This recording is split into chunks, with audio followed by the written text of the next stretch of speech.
2, 3. Oke, assalamualaikum warahmatullahi wabarakatuh. Malam ini malam yang cukup membahagiakan karena malam minggu bagi anak-anak muda ya, bagi para siswa atau mahasiswa, walaupun saat ini masih zaman pandemi corona. Hari ini, malam ini saya akan membahas tentang pengajaran fisika, terutama bagi ibu-ibu guru atau bapak guru pengajar fisika, yaitu membahas tentang media tracker pada topik bidang milik. Kali ini saya akan mencoba media ini. Sebetulnya sudah lumayan lama, tetapi karena saat ini 2020 kita kementerian mencoba untuk membangun sistem media berbasis video atau digital. Ini akan kita coba bahas kali ini dengan menggunakan topik media tracker. Bapak Ibu semua, mungkin kita mengenal terkait pada revolusi industri pada teknologi saat ini yang kita hadapi. Begitu juga saat ini ada juga namanya revolusi pembelajaran atau revolusi pendidikan, di mana dimulai dari revolusi pendidikan 1.0, kemudian revolusi pendidikan 2.0, sampai sekarang revolusi 4.0.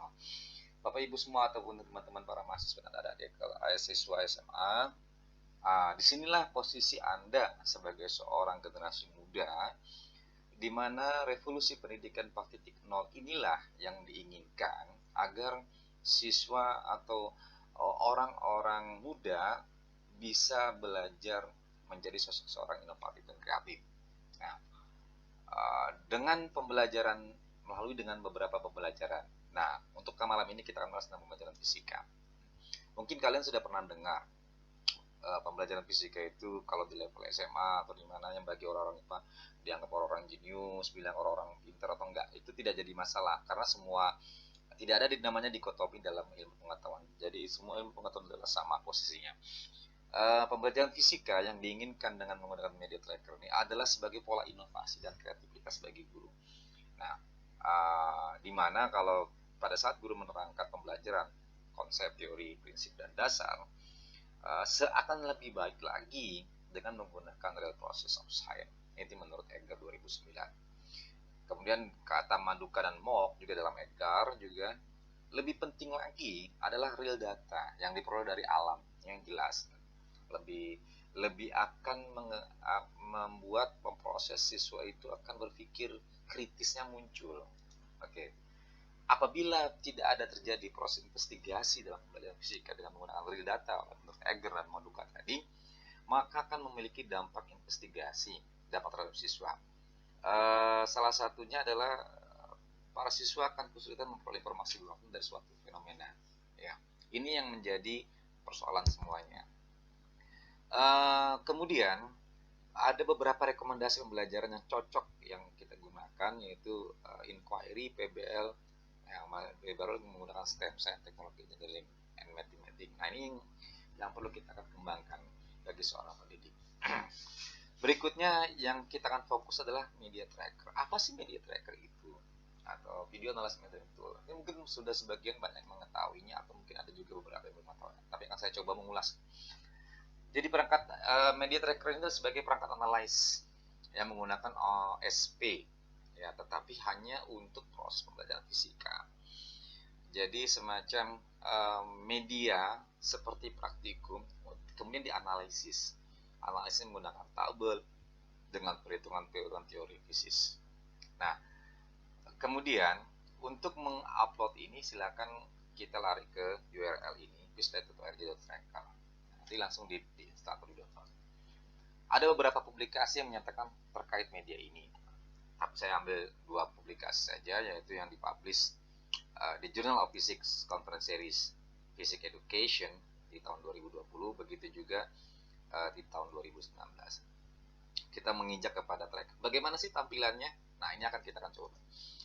Tampilan tracker ini ada sama seperti media aplikasi yang lain. Di sini ada file, ada edit, ada video track, dan lain sebagainya. Nah, pada saat nanti mula-mula Bapak Ibu mencoba menyusun ini, silakan nanti kan saya tampilkan dalam PPT ini dengan proses-prosesnya, yaitu file, klik di file, nanti pilih video yang sudah Bapak Ibu siapkan, entah itu gerak jatuh bebas, entah itu gerak melingkar, dan lain sebagainya. Nah, ini saya ambil contoh pada video bidang miring ya. Sini pada saat berada bidang seorang anak akan menjalankan mobil-mobilannya dengan lintasan yang miring, yang dibuat miring ya. Nah, kemudian setelah video ini jadi, maka nanti kita akan melihat di sini ada beberapa pilihan item-item. Ya, di sini coba nanti dipilih calibration new stick-nya, nanti untuk melihat langsung pilih coordinate access di posisi koordinatnya. Nanti akan menentukan, tapi jangan lupa bahwasanya sebelum menggerakkan mobil ini maka kita akan mengukur dulu berapa gerak posisi kecepatan mula-mula dengan T0 mula-mula juga sampai ke lintasan terakhir yang kita tandai. Ya, ini menggunakan beberapa kategori ya. Nah, kemudian untuk menampilkan grafik, maka silakan Bapak Ibu klik point mesh. Nah, point mesh ini untuk memunculkan tabulasi grafik ya. Kemudian, nah di bawah tabulasi grafik tadi ada namanya tabulasi tabel dan mesh E. Nah, untuk apa? Untuk melihat tabel T, tabel X, dan tabel Y. Ya. Kemudian ini adalah kalau kita memperhatikan poin-poin ini 0 sampai 4 dan seterusnya, ada perubahan tiap satuan waktu pada posisi koordinat sumbu X dan Y. Nah, jikalau Bapak Ibu pengen menambah tabel ini tadi, maka silahkan klik di tabel, kemudian nanti akan muncul kolom-kolom untuk mengukur Vx-nya, Ax-nya, Px, dan seterusnya. Silahkan tergantung minat Bapak Ibu semua atau adik-adik semua ingin melihat mengukur seberapa jauh sih gitu kan. Apa yang kita harapkan atau kita inginkan. Oke. Kemudian pada grafik di atas tersebut juga akan muncul, kalau kita klik double maka yang terjadi adalah kumpulan lintasan-lintasan yang cukup banyak. Nah, ini di sini ada data bagaimana maksimumnya, minimumnya, berapa rata-ratanya, standar deviasinya, berapa median dan sebagainya. Nah, kemudian di sini fixed equation adalah persamaan yang sudah nampak.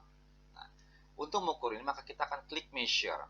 Measure nanti kita pilih koordinat, slope, dan area. Nah, setelah itu kita akan klik analyze, maka akan masuk statistik dan curve fit. Nah, nanti statistik curve fit seperti ini bentuk nantinya. Nah, parameter A dan B ini tadi maka memunculkan untuk kecepatan di mana nilai value 1,59 ini lebih lumayan karena lebih bagus lagi pada posisi 2, sekian.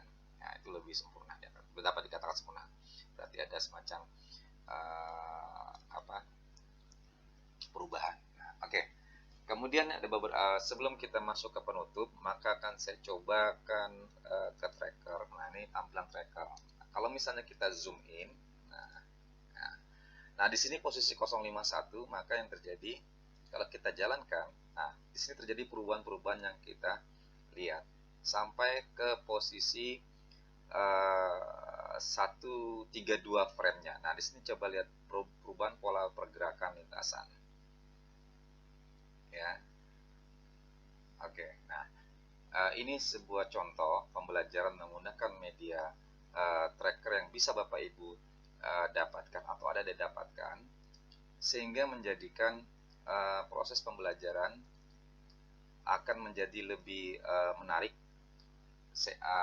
Kemudian juga akan menjadi lebih memotivasi bagi adik-adik semua, di mana menjadi sosok seorang siswa kreatif itu menjadi lebih bagus lagi. Oke, Bapak Ibu semua dan teman-teman semua, di malam hari ini saya mengucapkan terima kasih dan sebelumnya saya mohon maaf apabila ada kekurangannya. Kalau ada pertanyaan silahkan diajukan di kolom komentar di bawah yang sudah kita siapkan. Oke, demikian. Selamat beristirahat. Jangan lupa baca doa sebelum tidur. Ya. See you next time. Wabillahi taufiq. Assalamualaikum warahmatullahi wabarakatuh. Salam merdeka.